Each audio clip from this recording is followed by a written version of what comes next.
Changing a well entrenched outlook or a mindset is one of the toughest things to do, and that is precisely the challenge before any public service campaign. I'm talking today about a campaign that seeks to shift the perception around menstruation. That is why I'm talking about it. We are through a quarter of the 21st century, and menstruation remains a matter shrouded in secrecy and sometimes even shame. Women have to endure it for the most part silently and with little or no access to resources. Tata Trust has just launched a campaign or an initiative that seeks to change this. Take a look at it. Tudum tudakadum. Patakadum bum. Pachakadum chakapakum. Tudum tudakadum. फुंसी आ गई। कितना लंबा हो गया? Patakadum bum. Pachakadum chakapakum. आंखें पीली हो गई। क्या? अजीब दर्द हो रहा है। महीना आ गया। यार ताकत बढ़ गई वाह। महीना आ गया। ये लक्षण है सेहत के, इन सब से सेहत को जानो रे। महीना पीरियड या महावरी सेहत के लक्षण है, सेहत के अन्य हजारों लक्षणों की तरह। मतलब सोच बदलो, दिल खोलो और महीने को सेहत से जोड़ो। तो महीना या पीरियड से सिर्फ सेहत को बेहतर जानो रे। This campaign was launched recently by Tata Trusts, and I'm happy to say that I'm joined by Divyang Waghela. He's the head of water, sanitation, and hygiene at Tata Trusts, and Deepshika Surendran, she's the head of brand and communication at Tata Trusts. Divyang, Deepshika, thank you for joining me. And I really find this campaign interesting, as I've made very clear. Divyang, would you want to tell us what the insight was that led you to this? When we started this menstrual health and hygiene management program, we realized that it's not about providing the menstrual absorbance to the people or only the information, but I think it's largely to change the mindset of people. And hence, we wanted to understand that how we can understand the key behavioral issues and how we can understand what are the knowledge attitude which leads to the practices what the menstruators are following. And that's why we actually thought, I think the critical questions are very important and what we would like to achieve. So we actually identified three broader areas, what this whole behavioral change communication campaign should look at. So the one is about how we can increase and normalize the conversations around periods. There have been a lot of silence around it. It's not being talked in open. It's not being talked sometimes within the family. Only the mother and daughter sometimes talks about it. So how we can create more conversation around it is one of the critical questions which I thought to answer through this campaign. The second part, we thought about how we can encourage and empower health-seeking behavior amongst the menstruators. And the thought, because it has come that the menstruation has always been looked at in terms of more on a hygiene aspects and not about the health perspective. And that's why the ability of the menstruators to go and seek the support from the healthcare professional has been very, very low. So the second question we asked about how we can encourage and empower health seeking behavior among the menstruators. And the third and last question, which was crux of this campaign, and that how we can give them the right information and trigger to create a new belief systems towards the period.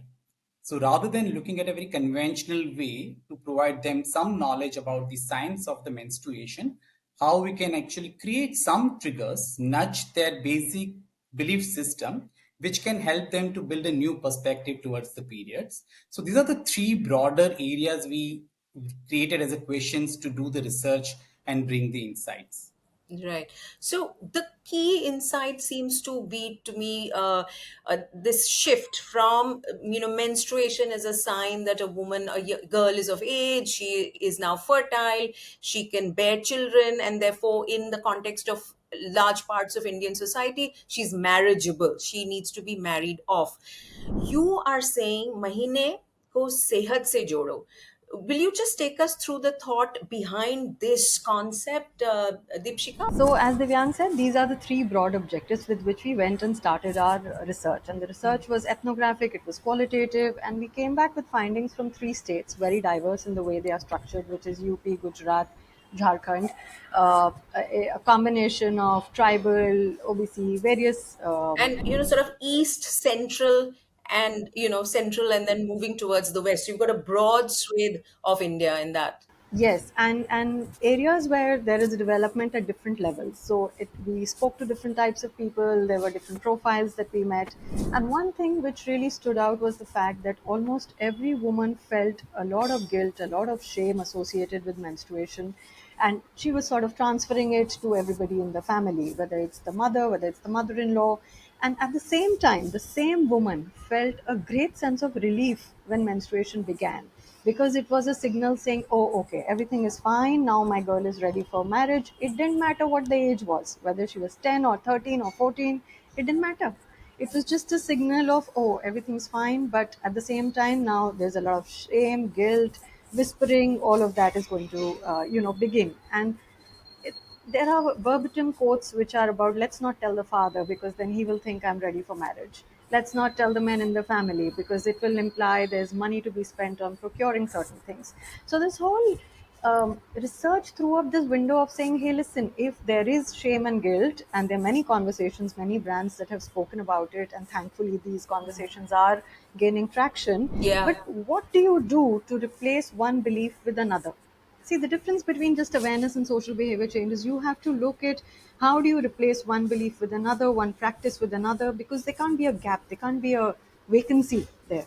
So, how do you fill that space? And which is where we came up with this insight to say it is so deeply entrenched with fertility, and because of fertility many aspects of your culture, your beliefs, your religion, everything, caste, everything kicks in because it's fertility. And that's a very different sort of a area to be in. But there was also an understanding that it was an indicator of health, and we found that aligned with our programmatic goals and our ability to deliver change on ground, because social behavior change requires a lot of nudges on ground to be built in so that your beliefs, your messaging can land with a lot of effort from other things that are available on ground. So this fact that health is something, it's an indicator of health, it's an indicator like many other indicators of health, found traction. We sort of tested, understood it amongst men, young boys, girls, adolescents, mothers. And then we started looking at family structure, society structure to see who will be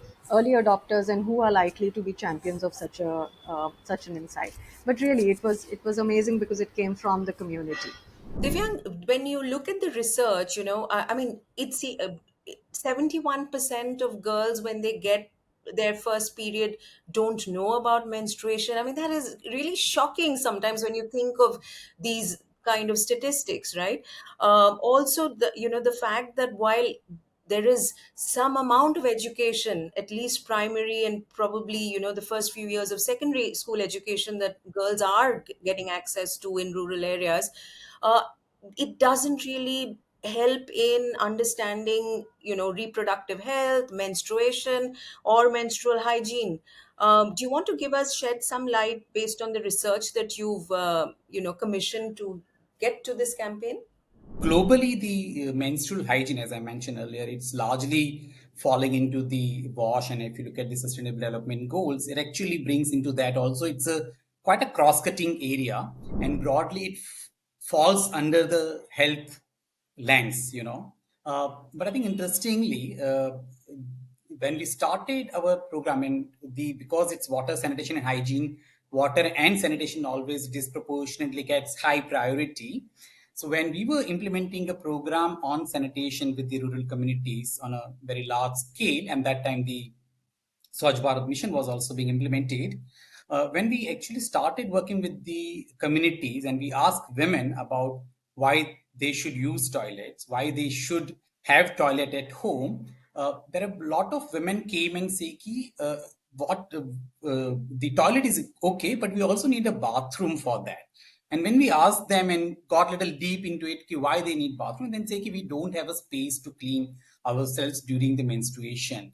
And that was a very striking insight for us, that sometimes as a professional we go and then go with some package of solutions, but the need comes very different. And that's why I think it triggered us to see that as an integrated way. So we don't see menstruation is a silo approach. It's largely built into a lot of other areas, because you need to have water available, you need to have a private space for women to clean themselves, you need to have a hygienic space to manage the menstruation safely and hygienically. So that's the starting point for us to work on. And that's why when we enhance this program from initially pilot to 2 or 3 states to now working on 7 states, we thought of we need to work on a value chain approach. And then the value chain approach has 4 components: awareness, access, use, and disposal. Okay. So awareness, then we started looking at what are the gaps within this value chain approach. And you rightly mentioned that there have been education, there has been primary school, there have been programs around educating women, but it's largely in terms of one-way communication. So teaching something, but whether you are engaging them into two-way communication, whether we are empowering them to ask right questions to understand the whole aspect about the menstruation, that was something And area where listening to their experiences and their exactly, needs, like exactly. you explained. Yeah. Exactly. So then we started doing this. So the one of the first thought how we can make it more engaging conversation. So we actually created a gamification of all the engagement we do with the communities, which helps them to start sharing it. So when one of the things we say, tell your first period story. So girls or women come in a group of 15, 20 people.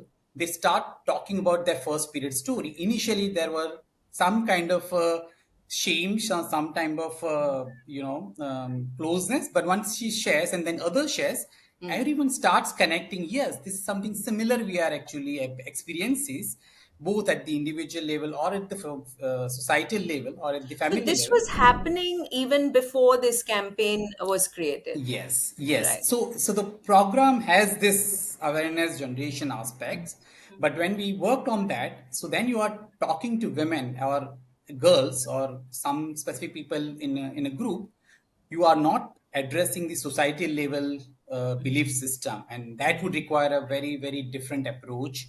So that the behavioral change communication largely look at the everything in starting from the individual to family level to the societal level behavioral change aspect. And that's why this whole campaign helps us in terms of not only creating momentum to talk about it, but also try and say that the people should start that सेहत से जोड़ो. So महीने को सेहत से जोड़ो means सेहत is the first step towards the understanding the menstruation. So that's the one area which I think we tried and emphasize our whole thought process, the emphasis on the talking about it, and Right. then this campaign will help us in terms of amplify in a very larger scale. Let me ask Deepshika. Deepshika, you did a passing mention to sanitary napkin and sanitary pad brands that have over the decades done some amount of education in their brand communication. They've had to do it, right? And they've also picked up social taboos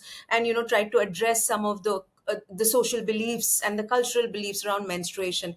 And yet today in 2025, we are when I look at even the research across these 3 states that you've talked about and some of the insights that you've shared, that we still have such a long way to go. So what is the communication challenge, therefore?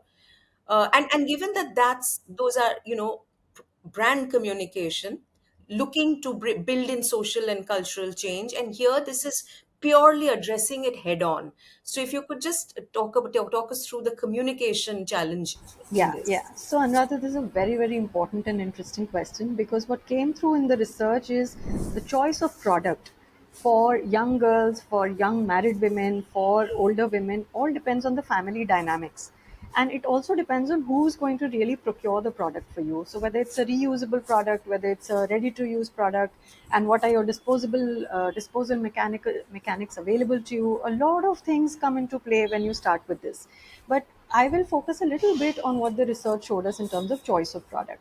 So while we thought that let the product be chosen by the consumer depending on the availability in his or her area of stay, we realize that family dynamics play a very important role. For example, the mother-in-law and the eldest daughter-in-law may share the same set of napkins, may share the same set of products that they want to use. The younger daughter in law may confide more with the husband, and the husband sort of becomes a proxy mother because she's a young daughter in law who's come from another I found that family. very interesting. I find that very interesting. So just And this also good to know, interplay. slightly heartening, you know. It is the men and their ability to drive change was very, very encouraging, very heartening. The way they were able to push for change in their family, even if it's a nuclear setup versus how slight changes do happen when they go back to a larger family setup. But we discovered that this choice is important when you understand the dynamics at home. And so one of the cohort that we have chosen to talk to is the mother-in-law. The mother-in-law is not the grand dame from what you see in Bollywood. The Yeah. mother-in-law is somebody who is actually available to support and available to also move away from earlier thinking and rationale that may have developed when she was younger. So genuinely, Saas Bhi Kabhi Bahu Thi has an implication in choice of products and in choice of how the young woman is taken care of in the house. We as a philanthropy are not really proposing certain brands. We are not also proposing which product to use, but we do feel that as a part of health, women should look at reusable products. One, it is easy to access. Two, it is easy to maintain. Three, it is easy. It's better for them in terms of So you health. mean menstrual cups? Menstrual cups is a very evolved product, and there are many ways in which then you have to get into how is it used, and then there are some myths around it. We were looking at products that are made in the house or in smaller communities in the rural spaces. So they are cloth pads, and there are many brands that are also now getting into it. It also helped us, and as Divyang said, we've been in this project now for a few years. It also helped us get into entrepreneurial ventures. Women started making products at home and then making it available for others in their community. Both the access became wider, the dependence on men to buy became lesser, and therefore their health improved. So, we saw all these when we were piloting products, and we were encouraging many brands to get into different types of products. Till we hit on the fact that, listen, the women can do this. They can just make products at home. So, using clean cloth, they were generating reusable pads, and it's really worked well in the markets that we are present in. And as soon as you understand the dynamics between women at home and make these products available without being married to one versus another, I think that opened a lot of opportunity for us. What are the challenges in public service communication at, mass media communication if we were to look at the campaign? So, like any other communication, one needs to be extremely focused. When we developed the brief for this campaign, the objectives are, as Divyang mentioned, how do you normalize conversations? How do you make sure that people understand what is health seeking behavior for themselves, and look at who are the secondary audience who can make this happen? So when we looked at communication, we said let's just focus on the health aspects, and from research, the cohorts that have emerged in terms of who will make this happen. So our main film is a combination of messages coming from the mother-in-law, from the husband, from the Asha worker who's very instrumental in rural India in terms of people going and asking her and getting information around it. And so we developed films for these specific cohorts. And these films have also been generated basis the insight from the research. So each film talks about what are the barriers and what are the triggers, and is set in the villages that we work in. So there are no actors really. Everybody is from the village. The setting is in the village, and the communication, you had asked briefly earlier that what would be the success metrics. For us, success was and is, and we hope it will happen, is to say when the first menarche happens, will the young girl not get scared, instead say, oh, okay, I'm fine? Can be, if this happens, we are successful. If the mother-in-law is able to say, I have a bahu at home and the husband needs to take care of her, and she need not work when she's having her periods, she needs to eat well, and I will make sure that happens, that's big success for us. If the woman herself sees it as an indicator of health, that I need to take care of symptoms, and like you mentioned, menopause, the fact that there are various symptoms at every part of your cycle, am I tracking it, am I being more conscious of myself, that is success. And obviously to track this, it's going to take some time, but if we can get men to stop being casual about this, simply look at, you know, see that this is a need, this is a time of care for the woman in my life, that would be success for us. And therefore, we've built stories in the campaign that help take this message across. So, Divyang, Dipshika is very clear about the behavioral change that will enable you to measure the effectiveness of this campaign. But how do you measure that behavioral change, or how do you record that behavioral change? Because you and your large team is on the ground. So, how do you get to understand that it is taking place? So yeah, it actually requires a quite a structural approach. So the behavioral change happen in two phases. One thing to intend to change the behavior, and second is that actual change in behavior. Both are very different, and there are elements which are linked to it. So for example, if I say intend to change behavior, if I say they want to go to the doctor, but if there is no system available in place, how they can do that? So that's where I think it's quite an integrated way. So then, for example, if women want to go to the doctor, if husband understands that need, they will take them to the doctor or a healthcare professional to understand that. Now, that's what we say, that the both change in intent and change in practice is the how you rate the success of the program. And that's why our team actually helps in terms of creating that narrative across the target audience. So our program not only works only with the women, adults and girls, we also do work with the male members, and we also have a training modules for the adults and boys, because we know that it's an intergenerational issue. So if you can actually also educate male boys, they will also be able to understand and appreciate and help their mother, daughter, or even their friends, during the Yeah. menstruation. So that's why Yeah. I think it's trying to look at both intent and action needs to be changed, and that's what our ground team helps in terms of building that narrative. Second, we also How do you document whether the change has happened, or how much change has happened, or what kind of yes, change has happened? That I'm very yes. intrigued by that. No, so we have a very structural approach. So we have something called baseline assessment. So when we first start the program, we have very structural questionnaire. We actually talk to everyone in terms of whoever is participating to the program. That gives us a level of understanding, level of their demographic, their cultural barriers and things like that, because we have to tweak our intervention based on the local context. We can't have a very rigid thinking process. So we actually have a very regional understanding of that. Once we have that engagement with them, which ranges from 3 to 6 months, after that we do a very another structural change into it, and which is actually combination of one is asking a question and second is an observatory part. So asking a question in terms of helps us, okay, whether they understand that the whether they still understand the water is, I mean, the blood is impure, or they say no, blood is pure, it's just a normal biological process.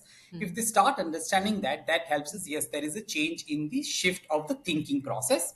And second, when we go to their home and then observe things, whether they are actually simply, if they are using the cloth pad or any reusable, whether they are drying it in this open in the sun, it's a very significant behavioral change, because they are feeling shy, they generally keep the cloth pad or something else not directly into the sun, which is actually creates issues of contaminants.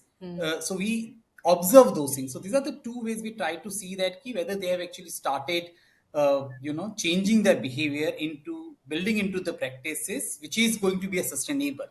And our experience is that once they understand the importance and linkages with the health, they actually sustain this practice. So after even 6 months or 1 year, we do a third party assessment and then understand how far they are sustaining those behavioral change practices. And that helps that whether we really need to go back and engage again, or this is good to go, and then they are actually following safe and improved menstrual hygiene practices.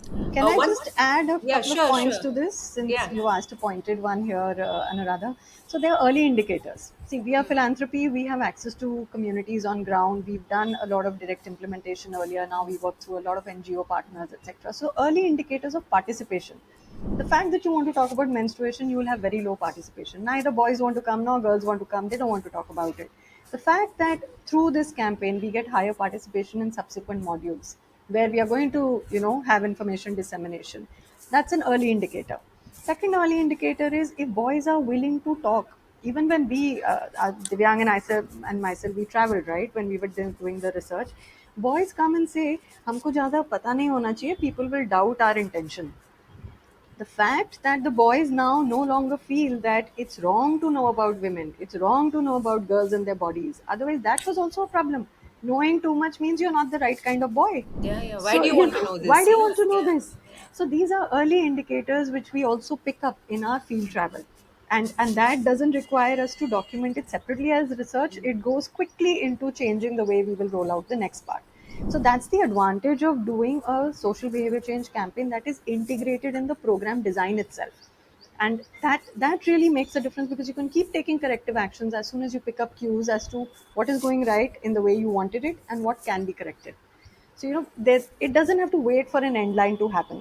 Typically, a project will have a baseline, midline, end line, and that is for ensuring that the monies you have invested are giving you the return that you have, where social behavior change is just one line item.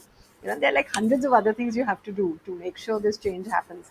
But these early indicators are very critical. Fascinating, because Dipshika, you very clearly make the point that the way a public service campaign needs to be then looked at for effectiveness is not the way any regular brand campaign would be, isn't it? Yes, yes. So it's not just doing Tom and it's not just doing, a quick dipstick on comprehension. In addition to that, you have to make sure that you are tracking the behavioral insights that you wanted to change. And that context is very different. Thankfully, we had a good partner and we were able to map as to what is the cohort thinking today and what do we want to replace it with. Never leave it vacant with, what you're doing is wrong, but I don't know what I want you to do next or to replace. So that we sort of got it, I think, there How was good interesting. guidance. Divyang, a final question. This we are now looking at these three states specifically, but is this something that is going to go beyond these three states? And this campaign that we're seeing, it's mostly on your social media. Are there plans to use, mass media more? Other media as well. Give us a little bit about the ambition you have for this program. No, I think it's interesting, and I'll ask Deepshika to take care of the second part of the question. The first part, definitely, I'll answer. I think when we want to talk about or we want to change this kind of issues, I think it needs more as a system strengthening approach rather than doing a very narrow only the implementation approach. Obviously, the implementation helps us to get the how to do, what to do, when to do that right approach we can understand, but I think it would require a more system strengthening approach. How you can play a role of enabler to work with different stakeholders, be it a government, be it a private sector, be it a civil society organizations, to take it forward. So rather than we as a trust only try and do implementation or support, we I think need to see that how we can socialize this approach, process, and the impact with the larger set of enablers, which I think is critical for us to do that. And our ambition is to work with the civil society organizations. We want to work with the government ecosystems where they can That's actually when you reach out can to get the the widest exactly. coverage and scale, right? Absolutely. So the scale is actually comes from that, and that's why as we talk about the making a new normal for the program, I think we need to look at the new normal for the approach to work on a scale part. So that's why I think we try to work at. Our ambition is to work with all critical stakeholders who are part of the system and see that this can be taken up forward. So I'll Dipshika? just add to this. Yeah. Divyang is being very humble, but the fact that he anchors Wash as an entire You're portfolio. the marketing person, right? So you have to talk him up. I shall do that now. So, Go ahead. the fact that he anchors Wash implies that we immediately get presence for menstrual hygiene campaign across all the states that we work in. Also, because we've chosen to anchor this in health and being Tata Trust, we have access to health related interventions, cancer related interventions. See, this is related to cervical cancer as well, right? In some way, the understanding of the sexual organ and what can go wrong if you don't practice the right menstrual hygiene. There are many integrated aspects to it. And being Tata Trust, we have access to education portfolio, wash portfolio, health portfolio, cancer care portfolio, which pretty much means the scale is as large as it can get. Why? Because each of these portfolios work with the government. So, we already have an existing relationship, and we are not here to build it as a Tata Trust Chappa brand, right? This campaign doesn't have to always carry that. We are enabling it. Whoever wishes to take it up at a higher level, larger level, we are happy to, provide all the inputs. It's an open source sort of a approach that we have. So, in terms of scale, it's as big as it can get because of these interrelated aspects and because we work in each of these aspects: health, education, cancer care, everything is available. Education, especially because of access to schools that we already have, right? And WASH, of course, we've just done another social behavior change campaign on how drinking water is important with the government as part of JJM. So we Yes. have access to that as well. Now, in terms of media, I cannot tell you how grateful I am, Anuradha, that we are doing this, because it is almost impossible to have conversations with media without having commercials as part of the Oh my conversation, God. And you have to keep saying, no, this is social behavior change. We will not be able to invest in media. We can invest in making the product, the message, the insight, all of that is up to us. But to buy media space and all is rather difficult for a philanthropy. But I must say that we've seen some feelers coming our way to from certain portals, some evolved journalists like yourself to say, hey, listen, we are happy to help amplify. Just those few journalists who have the maturity to understand that this can be a game changer for the country. It's a way of doing nation building, are the ones that we are seeking out. But in terms of media, it's going to be our own. It's the media channels that we have access to, but they aren't commercial engagements that we are looking at. So it's slightly limited to that extent. However, we've seen great support from the Tata Group companies for our previous campaigns on cancer care, and we are hoping that we'll be able to leverage this as well. So yes, we are sort of okay, but we can do with help on it. Well, I hope you get that help because this is extremely important work. It needs to be done. And like I said right at the top of the show, we are 25 years into the 21st century. And look at the conversation and look at how difficult it is still to get this done. So, more power to you. I hope this is effective and I hope you get a lot of collaborators in this journey. Thank you, Divyang. Thank you, Dipshika. Thank you very much. Thank you. And thank you for joining this conversation. We'll keep talking, as you know, about things that matter. So keep tuning in.